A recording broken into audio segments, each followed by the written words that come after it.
Assalamualaikum warahmatullahi wabarakatuh bosku. Ketemu lagi di episode kelima, yaitu lanjutan dari episode keempat yang kemarin. Untuk hari ini saya lanjutkan untuk proses pendempulan yang tahap kedua, yaitu pendempulan finishing. Sebelum dilakukan pengecatan, yaitu wajib dilakukan dempul finishing untuk ke seluruh permukaan bodinya, untuk meratakan dan juga untuk detailing body. Mana yang masih dirasa kurang detail bodinya, kita bentuk lagi semaksimal mungkin. Oke bosku, sebelum saya mulai akan saya jelaskan dulu untuk alat-alatnya, untuk kebutuhan dempulnya, merek apa yang saya pakai, dan kualitasnya seperti apa dempul yang saya gunakan. Sebelum itu, mari ngopi dulu, karena inspirasi itu butuh kopi dulu.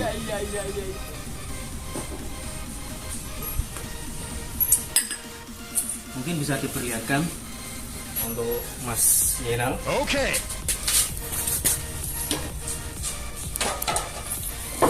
Kalau ada kan?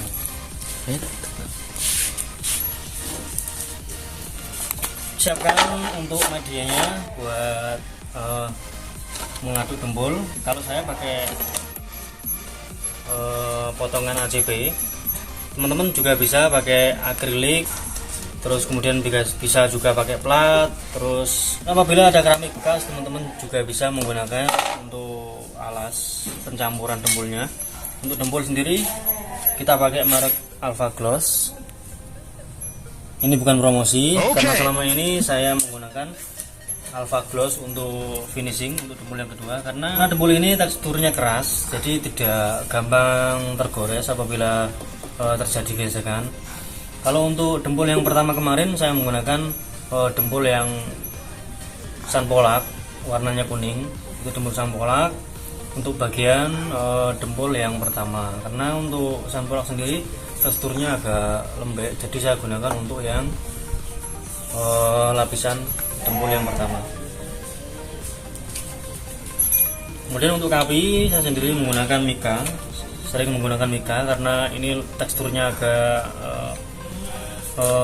elastis, jadi mudah digunakan dan bisa dengan mudah menyusukan lekukan-lekukan bodi yang ada pada motornya. Oke, akan saya campur seperti biasa. Untuk perbandingannya 1 banding 100, dan itu pun tergantung teman-teman. Apabila sudah lihai, bisa menggunakan takaran sesuai yang teman-teman inginkan.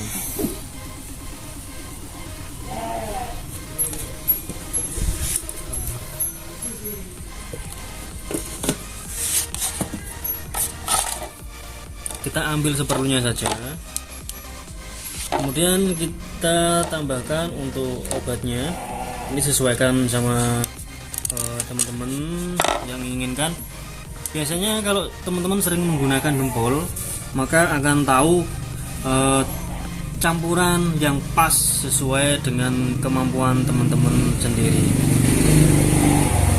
Karena untuk obatnya ini semakin banyak maka akan cepat mengering, jadi sesuaikanlah dengan kemampuan teman-teman, karena nggak mungkin juga kita menakarnya sampai akurat, nggak mungkin juga kita menimbangnya, jadi cukup dikira-kira saja sesuai kemampuan. Karena apabila nanti cepat mengering, maka untuk pengeringnya yang warna kuning ini kita tinggal mengurangi. Setelah itu kita cari area yang perlu kita dempul, yang perlu kita ratakan, kemudian sapukan secara tipis saja, karena nanti akan kita ulangi lagi untuk lapisan yang kedua. Bahkan untuk meratakan bisa juga dilakukan sampai 3 kali lapis. Oke bosku, tonton terus videonya hingga akhir. Akan saya dempul total ke seluruh bodinya.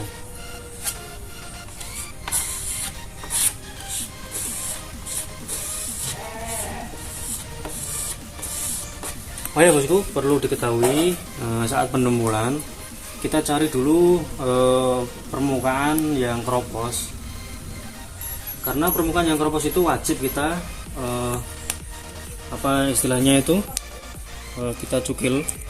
Jadi teman-teman usahakan di area yang keropos kita congkel sampai mengelupas, karena kalau tidak nanti saat dilakukan pengecatan maka dia akan mengembang dan hasilnya akan kelihatan nampak gelembung.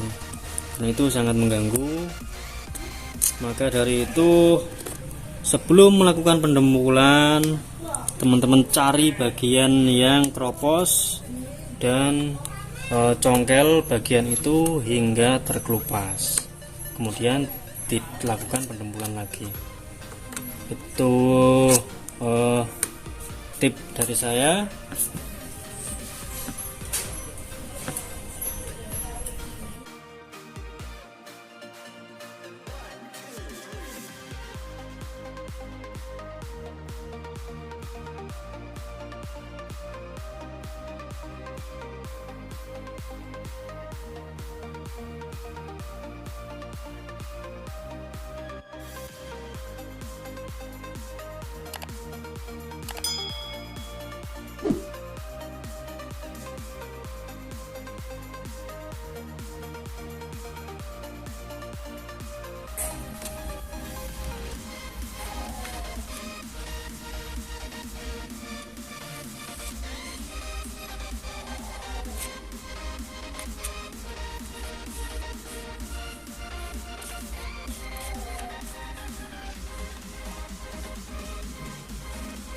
Alhamdulillah bosku, untuk proses pendembulan finishing sudah selesai.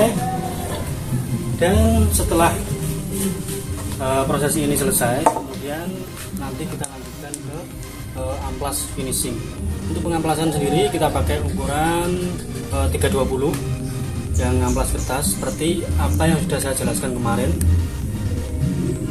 Namun sebelum kita amplas, bisa teman-teman lihat keseluruhan dari detail bodi motor yang sudah saya demo. Mungkin lebih enak bisa teman-teman lihat sendiri hasilnya setelah dilakukan pendembulan finishing. Pada proses dembul finishing ini usahakan serata mungkin, jadi tidak perlu tebal, lakukan dengan tipis. Apabila diperlukan sampai 2 lapis, silakan dilakukan, karena semakin halus dan semakin rata di saat teman-teman mendembul di tahap akhir ini, maka semakin mudah juga pekerjaan teman-teman, alias teman-teman mengamplasnya tidak perlu membutuhkan tenaga yang berlebihan.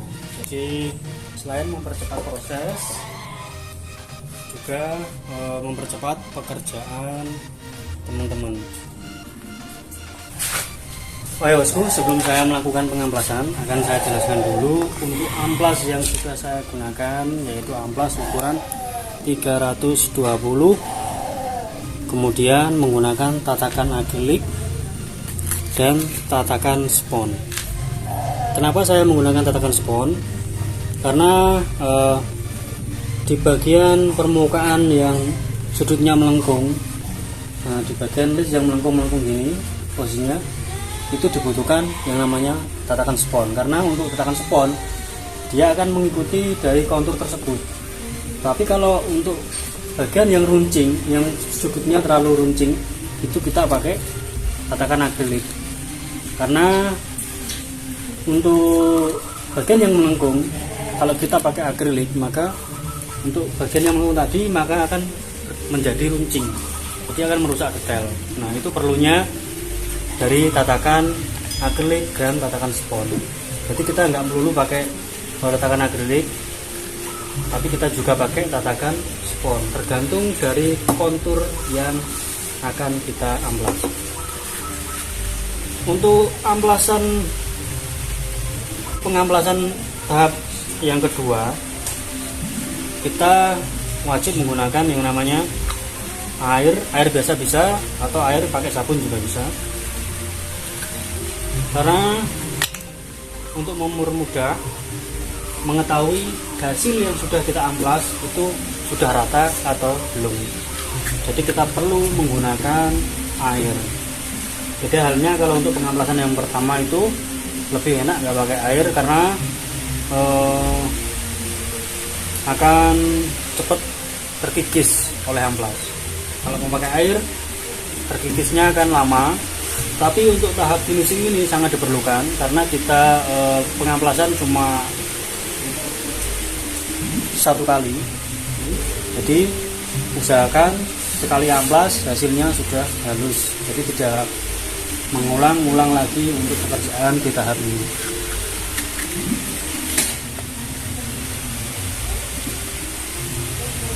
Oke, langsung saja saya praktekin untuk cara mengamplasnya. Jadi untuk mengamplasnya usahakan ini nempel, posisi bawah ini nempel. Jadi jangan dimiringkan gini jangan, tapi harus nempel, mengikuti permukaan yang kita amplas, biar hasilnya nanti tidak bergelombang. Kita basahi dulu untuk permukaannya, kemudian langsung kita amplas. Untuk tahap ini lakukanlah dengan teliti, karena usahakan sekali amplas hasilnya langsung halus atau langsung rata dengan maksimal. Karena kalau tidak merata maka hasil pengecatan yang teman-teman lakukan akan terlihat permukaannya gelombang atau permukaannya masih ada rongga-rongga atau ada kropos-kropos. Mungkin seperti itu untuk penjelasan mengenai proses amplas finishing atau tahap yang kedua ini. Jadi biar teman-teman nggak bosan menunggu saat proses pengamplasan ini, akan saya skip videonya dan nanti akan saya lanjutkan apabila pengamplasan sudah akan selesai. Oke bosku, begitu terus video ini hingga akhir, dan jangan lupa subscribe dan nyalakan lonceng notifikasi agar teman-teman selalu tahu updatean dari konten Honda Supra 2R ini. Oke bosku,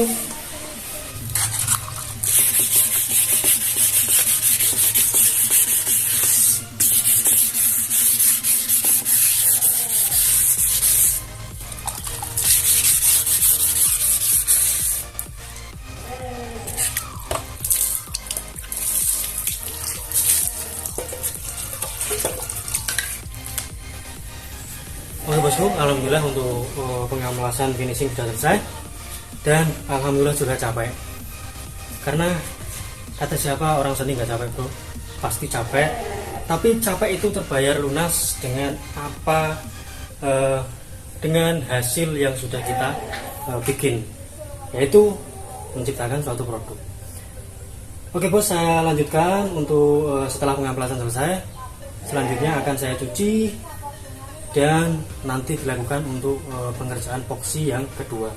Karena untuk dempul-dempul yang buka ini itu saya wajibkan untuk dipoksi biar hasil dari pengecatan kita nanti hasilnya lebih maksimal untuk awetannya. Halo bos, langsung saja akan saya cuci. Seperti biasa untuk saat mencuci gunakanlah deterjen Sunlight atau sejenisnya untuk menghindari bekas minyak yang masih menempel agar sisa minyak tadi bisa terangkat dengan maksimal oleh deterjen tersebut. Jadi nanti tidak mengganggu atau menghalangi di saat atau kualitas pengecatan yang kita lakukan nanti.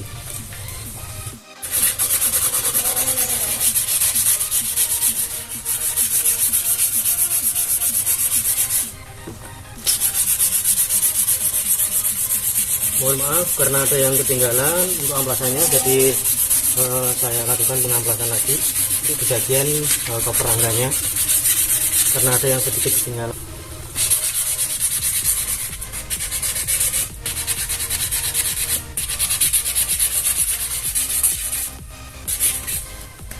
Selesai bosku, yang kita cuci.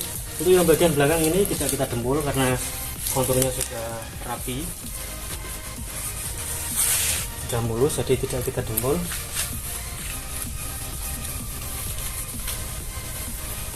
Sebenarnya untuk proses pengecatan sudah bisa dilakukan dalam kondisi seperti ini, tapi saya sarankan untuk diboksi dulu agar dempul-dempul yang membuka itu bisa tertutupi lagi oleh boksi. Jadi masalah kualitas tetap lebih tahan yang diboksi ulang. Oke bosku, mungkin cukup untuk konten kali ini, untuk step kali ini. Di episode yang kelima ini saya cukup di sini karena nanti durasinya kepanjangan, dan buat teman-teman yang belajar, saya khawatirkan buat teman-teman bingung dalam memahami step-step yang sudah saya bagikan. Maka dari itu akan saya buat beberapa step atau prosesnya saya bagikan sedikit demi sedikit dalam sebuah episode agar bisa dengan mudah teman-teman cerna atau memahaminya. Oke bosku, mungkin cukup untuk konten yang episode kelima ini. Terus dukung modifikasi Indonesia agar terus maju, dukung juga otomotif di Indonesia agar semakin berkembang dan semakin banyak teman-teman yang membagikan mengenai seputar otomotif modifikasi. Jangan lupa juga buang sampah pada tempatnya. Salam sukses dari saya, Yahya BC.